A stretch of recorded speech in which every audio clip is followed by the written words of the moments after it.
समाज बेरेखा हाबानि हेंथायै बारग' एनडिपिनि हाबाफारिया सोलिगासिनो। बारग' एनडिपिनि नाजानायाव बर्नगाव ओनसोलनि गं 28 गामिखौ लानानै फिन ससाइटि डेभेलपमेन्ट एन्ड रिफर्मेशन कमिटि दादों।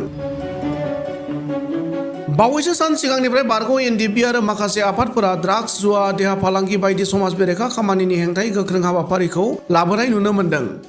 थांनाय समबारखालि उदालगुरि जिल्लानि सिङाव थानाय सत्रपारा ओनसोलाव इउनाइटेड फराम अफ एक्स एनडिपि आरो सिसिबिआइआ जौ, जुवा, गान्जा, ड्राग्स आरो उन्दै बैसोआव हाबा जानायखौ होबथानो थाखाय ओनसोलनि माखासे गामिखौ लाफानानै सावरायलायनायनि गेजेरजों सत्रपारायाव ससाइटि डेभेलपमेन्ट एन्ड रिफर्मेशन मुं दोननानै मोनसे कमिटि दाजेनदोंमोन।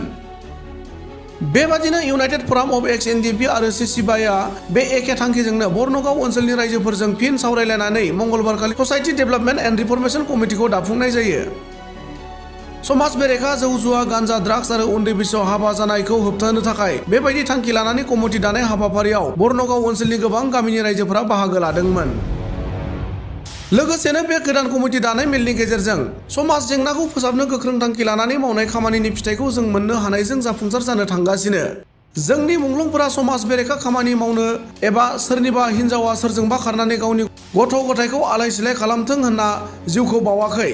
जोंनि मुंख्लंफोरा जिउखौ बावदों। जों गासै बिथिङाव गावनि जायगायावनो देरगानानै थांना थानो होननानै बारग' एनडिएफबिनि दैदेनगिरि बानस' बिथाङा ओरैबायदि बुङो।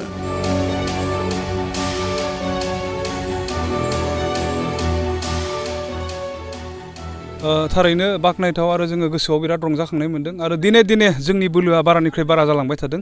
बारग' एनडिएफबिआ समाजारि जेंनाफोरनि सायाव गोरा गोख्रोङै जोङो थांखि लानानै खामानि मावनो जों आवगायदोंमोन आरो थिग बेबायदिनो दिनै जोङो सम बारनानै जोङो फिथाइखौ मोनलांबाय थादों। अर्थात जोङो मावनानै दिनै जोङो जाफुंसार होनो हादों। जोंनि समाजारि जेंनाफोरखौ दिनै बोस्रांनायाव जों नुदोंमोन जे समाजा जुदि बेयाव बाहागो लायाब्ला, समाजनि साफ्रोम समाजारिफोरा बेयाव जुदि बाहागो लायाब्ला जोंनि ओनसोलाव ओंखारनाय जोंनि जे ड्राग्सनि जेंना, गान्जानि जेंना, गुबुननि हिनजावा गुबुन हौवाजों खारनाय, सोरबा हाबा जाखानाय हिनजावा सोरबा सेंग्राजों लाना खारलायनाय बा गुबुनारिफोरजों दिनै हाबा लानानै खारलायनाय इलिगेलै, बेबायदिखौ दिनै जोङो समायसा हिसाबै नुदोंमोन आरो बेखौ दिनै बोस्रांनांगौब्ला समाजनि साफ्रोमबो बेयाव बाहागो लानांगौ होननानै जोङो खावलायदोंमोन आरो दिनै जोङो प्रेक्टिकेलि खामानि मावनानै जों नुदों जे समाजा जोंजों बाहागो लाफाबाय थादों। बिनिनो मोनसे बिदिन्थि दिनै बर्नगाव ओनसोलाव जोङो 28टा गामिखौ लिंनानै जोङो सावरायनानै आरो दिनै बेयाव जोङो बे कमिटिखौ जों दानाय जादों। जाय कमिटिनि मुंखौ जोङो ससाइटि डेभेलपमेन्ट एन्ड रिफर्मेशन कमिटि होननानै बुंदों।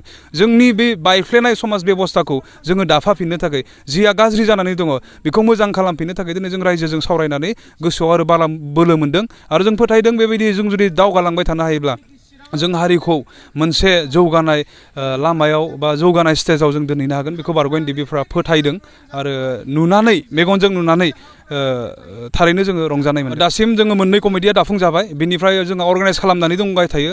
जोङो फोथायदों जे उदालगुरि जिल्लायाव जोङो खमैब्लाबो 35निफ्राय 40नि गेजेराव जोंनो कमिटि नांगोन आरो बेखौ जों कमप्लिट खालामनो हायोबा उदालगुरि जिल्लाया दिनै माने कमप्लिट जागोन बेखौ जोङो नुहुरदों।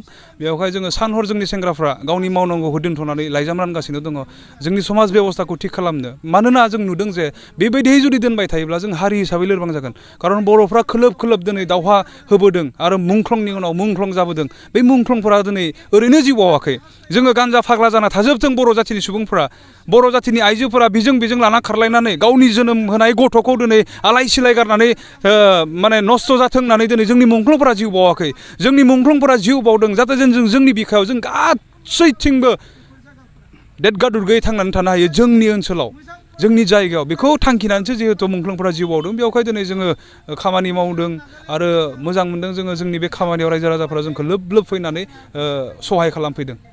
एक्सन हिसाबैथ' जों मा बुंदों, जों बुंबाय थादों जे समाज बेबस्थाखौ थिग खालामनांगौ। दिनै जोंहा समाजा लोरबां जालांनायनि थाखायनोथ' दिनै बेबायदि अबस्थायाव जोंनि आइजोफोरा दिनै सिनाय मोनजादों। दुखुनांथावना दिनै जों नुबाय थादों गुवाहाटि बायदियाव दिनै बर' जाथिखौ मा लेभेलाव इस्टाब्लिस खालामदों माखासे सिख्लाफोरा, माखासे आइजोफोरा दिनै देहा फानग्रा मोनसे हारि हिसाबैनो दिनै सिनायजानाय बेबायदि अबस्थाहालागै लांनायखौ जों नुदों आरो।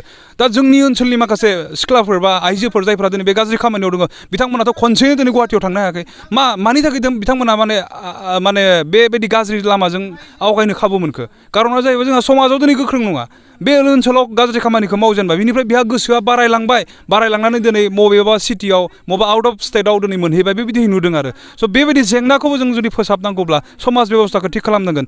जाय आइजो बा सिख्लाफोरा दिनै बे गाज्रि खामानियाव दिनै लोब्बा दङ दिनै आइजो बा सिख्लाफोरल' नङा दिनै सेंग्राफोराबो हौवाफोरनिफ्रायबो दिनै नुदों माखासे हौवाफ्रा दिनै इनकारेज खालामदों गाज्रि खालामनो थाखाय आरो थ' उन्दै उन्दै गथ'फोरखौ लाबथिंदों जौ लोंहैदों पार्टि खालामदों देहानि गाज्रि सोमोन्दो लाखिनानै दिनै बेबायदि गाज्रि लामाजों दिनै नारनायखौसो जों नुनो मोन्दों आरो रिपर्टआ दिनै जोंनाव बेबायदि फैबाय थादों बेवहाय जों नुदों नैबेबायदि जेंनाफोरखौबो मोनसे जि जेंना जोंनि गेजेराव नुजादों बे जेंनाफोरखौ दिनै फोजोबनायाव समाज बेबस्थाया जोंहा थिग जायोब्लानो जोङो कन्ट्रल खालामना दोननो हागोन आरो बेखौ जों नुहुरदों दिनै गाज्रि खामानि मावनायनिफ्राय हमथानांगौनि थाखायथ' सिगां बिमा बिफाया सिगां जानांगोन खारन बिथांमोनासो जोनोम होनाय गथ'फोर नङा होमबा गार्जेनफ्रा सिगां दिनै बेयाव सांग्रां जानांगोन आरो दिनैनि तारिखाव जोंनि गेजेराव जिबायदि समस्या नुजादों गान्जा ड्राग्स नों दा जिबायदि कुइसन खालामबाय थादों गाज्रि माने देहानि फालांगि खालामनाय जौ जुवा गासैबो दिनै गार्जेननि जेननायनि थाखायसो दिनै जोंनि समाजाव बेखिनिया नुजादों होननानै जों फोथायदों आरो दा उन्दै गथ'फोरखौ जुदि मोजाङै जोंनि